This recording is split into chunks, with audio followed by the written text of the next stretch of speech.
Директор заметил синяк на лице уборщицы, и его реакция потрясла весь персонал. Утренняя смена только началась, когда директор Эстебан пересек главный коридор административного здания. Как и каждое утро, он вежливо поприветствовал сотрудников. Но, повернув к крылу с кабинетами руководства, он резко остановился. Перед ним стояла Клара, та, кто отвечала за уборку. Скромная, но крайне ответственная женщина. Ее щека была заметно опухшей и покрасневшей, как будто ее сильно ударили. Лицо Эстебана нахмурилось. Он немедленно подошел, его голос был тихим, но тревожным. «Клара, что с тобой произошло? Кто это сделал?» Она опустила взгляд и плотно сжала губы. Ни слова. Клара работала в этом здании почти 8 лет. Никогда не опаздывала, не жаловалась, выполняла свою работу с такой скромностью, что вызывало уважение. Но в последние пару недель сотрудники стали замечать, что в ней что-то изменилось. Она стала ходить с опущенной спиной, почти не разговаривала и избегала некоторых коллег. Никто не решался спросить, что с ней. Возможно, из равнодушия. Возможно, из страха. Но сегодня след был слишком очевиден, чтобы его можно было игнорировать. Несмотря на настойчивость директора, Клара лишь тихо пробормотала несколько слов. «Это пустяки, сэр. Я просто споткнулась о лестницу». Эстебан посмотрел на нее с недоверием. Он знал, это неправда. Но на этот раз он решил уважать ее молчание. Он еще не знал, что утром того же дня, в подвале технического блока, Клара столкнулась с одним из начальников охраны, Арденьесом. Он был известен своим грубым поведением и тем, что постоянно следил за техническим персоналом. В тот день Клара случайно пролила кофе на ковровое покрытие в коридоре возле офиса одного из старших менеджеров. Арденьес, увидев это по камерам наблюдения, приказал ей спуститься в подвал, туда, где камер нет. Там он встретил ее в одиночестве и сразу перешел к агрессии. «Ты думаешь, можно просто так пачкать рабочее место?» Закричал он. Клара пыталась что-то объяснить, но удар в лицо был внезапным и резким. Тем временем на 3-м этаже, в зале совещаний, уже начинались шепотки. Несколько сотрудников заметили синяк на лице Клары. Но никто не осмелился сказать это вслух. Они боялись. Арденьес был близок к одному из членов совета директоров. Все знали, начальник охраны может делать что угодно, если не оставляет улик. Но теперь улика была. Ее нельзя было скрыть ни словами, ни извинениями. Синяк на лице Клары говорил сам за себя.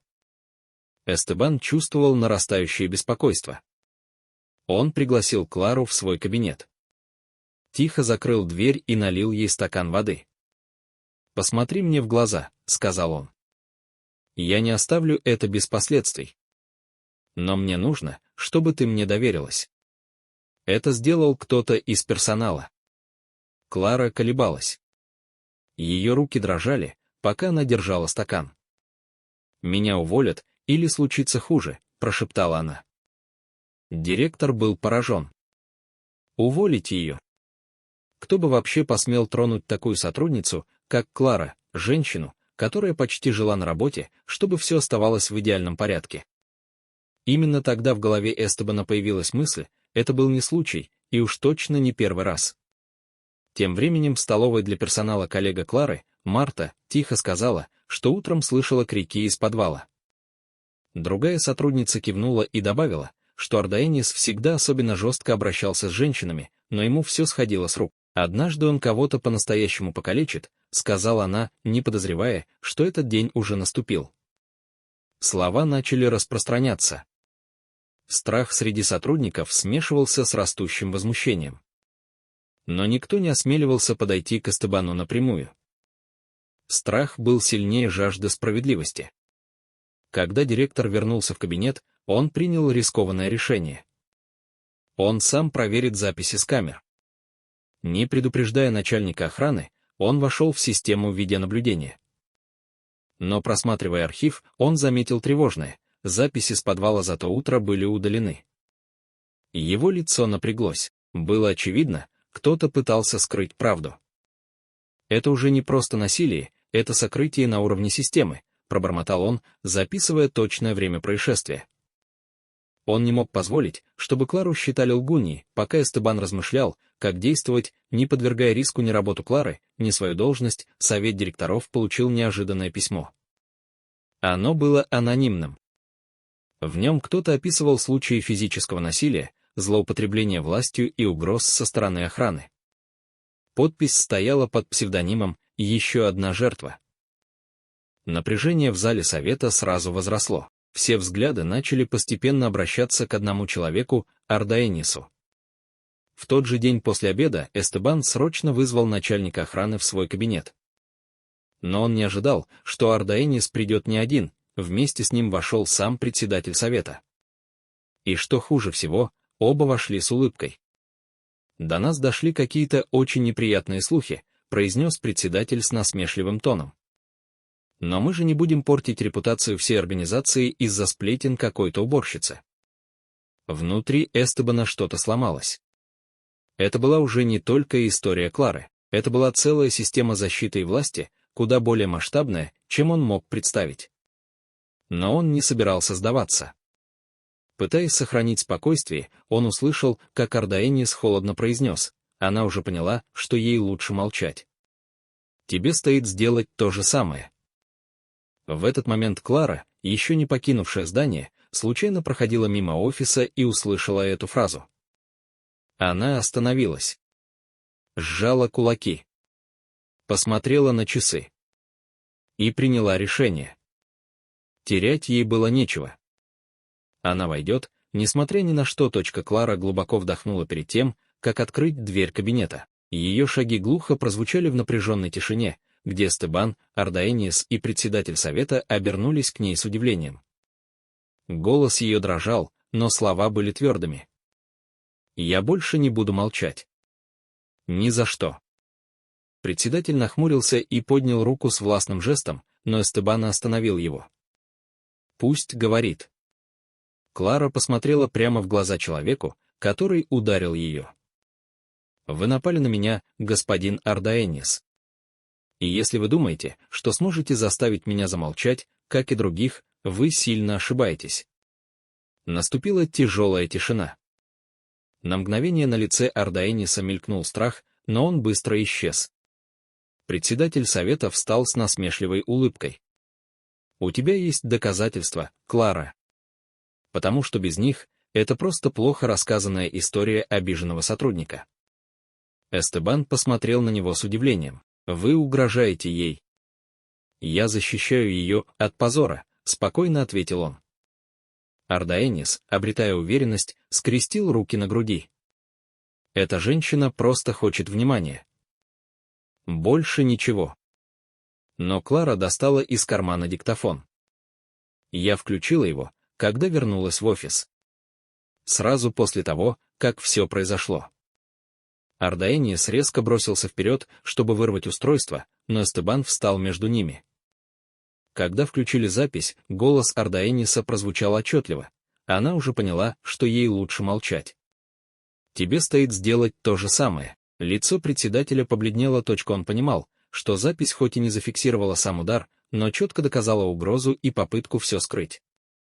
Однако вместо того, чтобы признать серьезность происходящего, председатель попытался перевернуть ситуацию.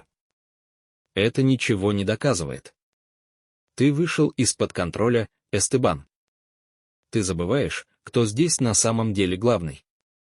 Эстебан ответил спокойно, не повышая голос: «Нет. Я как раз вспоминаю, зачем согласился на эту должность, чтобы защищать тех, кто не может защитить себя».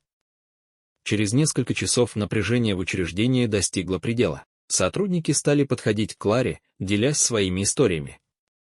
Молодая секретарша призналась, что Ардаэнис однажды запер ее в архиве на несколько часов за дерзкий ответ. Другой работник рассказал, как его без объяснений перевели в самый дальний угол здания после спора с ним. Раньше никто не решался заговорить, страх был сильнее. Но теперь, увидев, как Клара не сдалась, другие начали поднимать голос. Эстебан не медлил.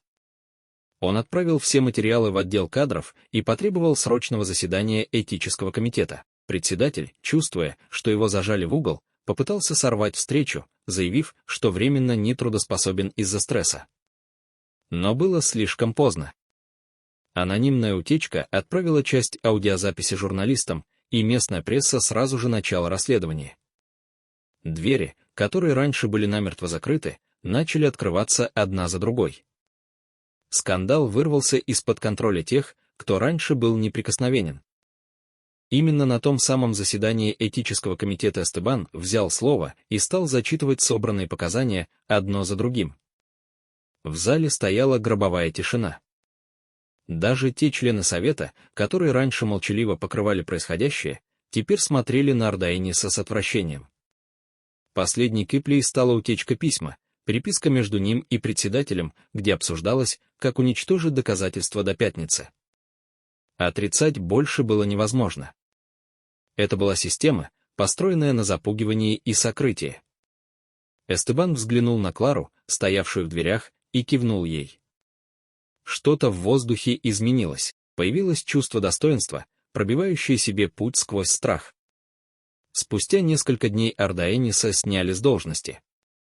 Против него началось расследование по обвинениям в насилии и принуждении на рабочем месте. Председатель совета был отстранен, а его прежние решения отправлены на пересмотр. Клару впервые выслушали публично. На общем собрании учреждения Эстебан поблагодарил ее за мужество. Он сказал, что она сделала нечто большее, чем просто пожаловалась на нападение. Она заставила всех посмотреть в лицо тому, от чего они отворачивались. Аплодисменты были громкими, но за их звуком чувствовалось нечто глубже, искреннее уважение. Клара больше не была просто уборщицей. Она стала женщиной, которая встала против власти и победила. Спустя несколько дней ее повысили до должности руководителя службы технического обслуживания. Это не был жест вежливости, она действительно лучше всех знала, по каким коридорам здесь ходят. Эстебан ввел новые правила, анонимные жалобы и обязательное обучение по теме насилия в учреждениях. Атмосфера в здании начала меняться, медленно, но необратимо. Люди больше не ходили по коридорам со страхом в глазах. Теперь они смотрели друг другу прямо в лицо, зная, что если снова произойдет что-то несправедливое, найдется тот, кто не промолчит. Никогда не знаешь, кто скрывается за маской. Внешность может обмануть, но уважение и человеческое достоинство не подлежат торгу. Ведь порой самые большие перемены начинаются с дрожащего голоса, который решает больше не молчать.